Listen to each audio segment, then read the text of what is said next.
Welcome to this Zentangle Quickie. My name is Heather Hartwick Gladden. I'm a Certified Zentangle Teacher.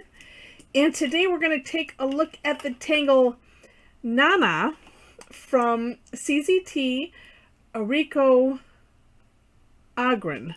I hope I've pronounced all of that right. If not, I apologize. All right.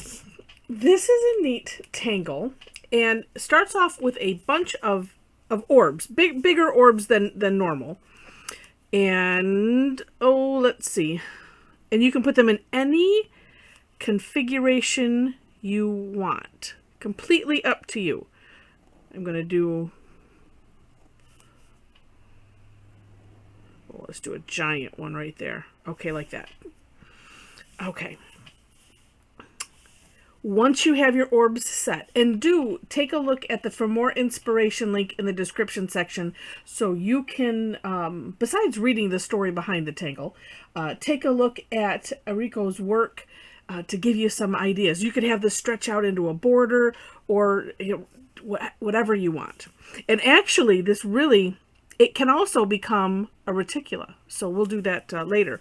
So after you have your orbs set however you want them, then, on the inside, we need to make 7 lines.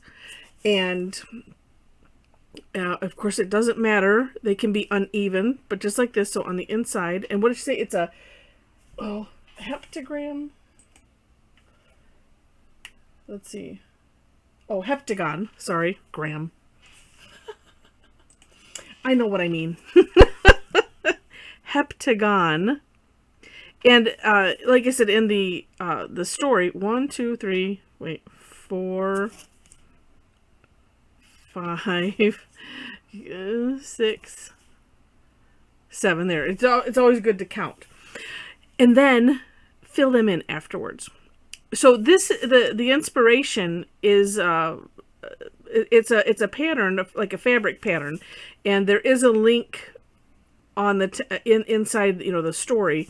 You might have to, that link, when I clicked it, it said, not found, but I just did a search for the name of the pattern, which is Kivet.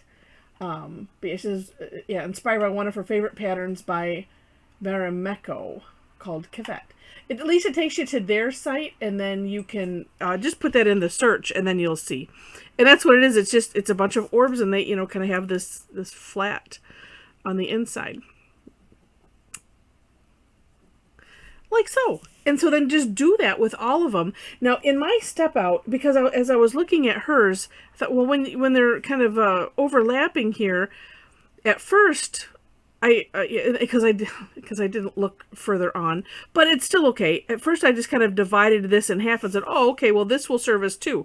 So you could do that if you want to, and these are kind of thin, so that just might be the way it is. But actually, on this one, I'm just going to divide it differently, and I'm going to take one at a time. 1, 2,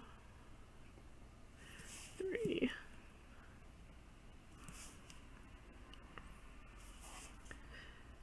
6, 7, and they don't and she says on there, it doesn't have to be even. Irregular works just fine, but in playing with it, especially if you have some overlapping, it seems like it's a little bit easier to do the lines inside, then fill them in, and then go on to the next one. All right. And so, gosh, you know what? We'll try this. I'll start from here. Because instead of starting from here, which is what I'm tempted to do.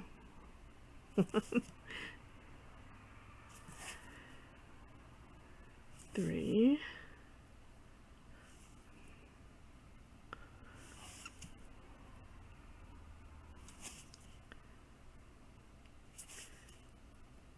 Yeah, and and it's one of those things where however they end up, and it's kind of neat. And so yeah, if you want to have them overlapping, but you'll notice too on her step out, the overlapping. There were some, it's kind of some of both. So you can take it whichever way you want to do it. And I actually, maybe it was, I found it easier to just put my first line here and then start counting around. So you could play with that if you're having trouble placing them and you want to do it overlapping like this. That seemed to help. And then, as I mentioned, which as I'm filling this in, so you could obviously shade these as you normally would. Oh, and apparently I can't count and talk at the same time, so let me do this. 1, 2. You could do this with your kids as a counting game.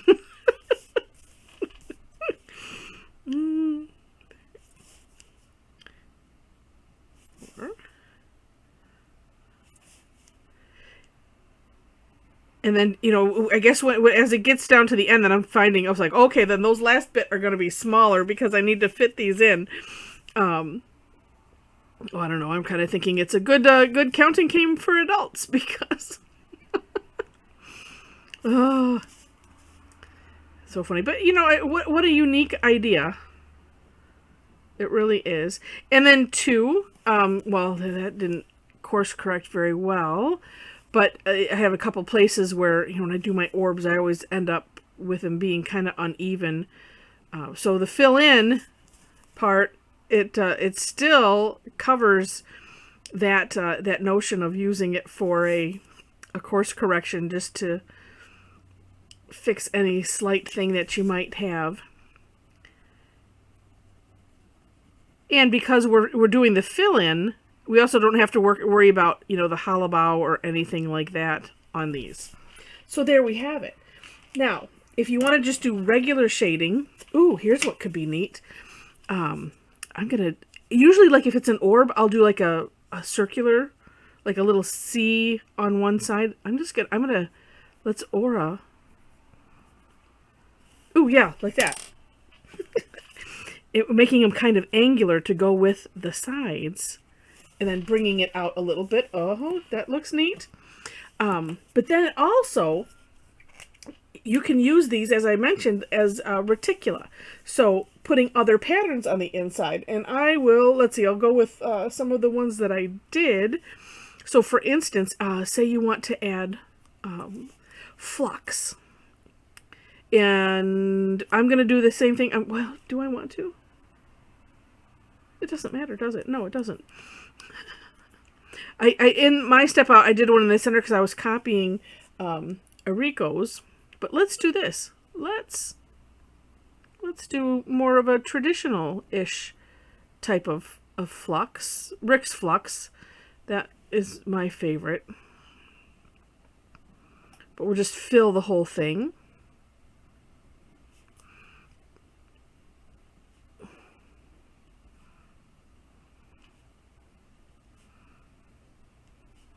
I'll do the little orbs maybe afterwards. This one, well, say if you don't know, and I do know this one, I have a video on. So if you have never done flux, you must.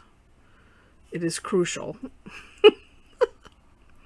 Well, and we use this shape a lot too. And then of course my favorite thing in there, and this is, well, was this where I was introduced to the line dot dot? I think it's where it just completely made me infatuated with it. But you see that you fill the rest in with little orbs. You could also, looking at my little things here, let's see. Oh, let's do it on this one. You could, because like I said, I'm just looking at some of these great ideas that she had. Do little curve lines.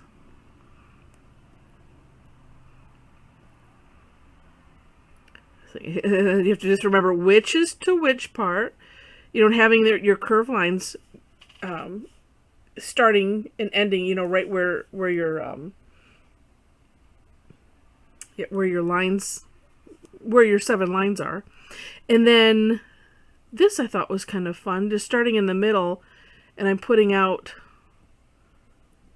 just straight lines to all of those lines that were, you know, where we connected them, and then subdividing. And depending on how close they are together, you could, you know, subdivide again. Yes, subdivide with squiggly lines. That's what I'm apparently doing here. Oh my gosh. But it doesn't matter. It turns out kind of neat. So there we have it. And then, having, even more fun from there, adding, more shading. But like I said, this is how you would turn it into a reticula, by having this kind of fun with it. Let's see if we fill that all in with the gray. That's kind of neat. But, and if you do them larger, then that can be a heck of a lot of fun. Or you just leave them open like rings. Either way, lots of fun to be had with this one. All right, so if you enjoyed the video, and I hope you did, would love to have a thumbs up on it. Feel free to share it with friends. And also, if you liked it enough to see more, would love to have you be a subscriber to the channel. Of course, that is free. I mentioned in the description section, I have the step outs for these. Both mine, because I always do my own, and then I put a link to the originator of the Tangle, so that's in the For More Inspiration. And below that, ways to connect with me. So if you enjoy my videos, maybe you want to come take a class. I do free classes every week, and then there's some other ones I do once a month. I have one additional monthly that is free, and then I have a couple other ones that have a cost to them. So would love to have you join in on the fun. And yeah, I think that's it. With that, thanks again for watching, and I wish you happy tangling.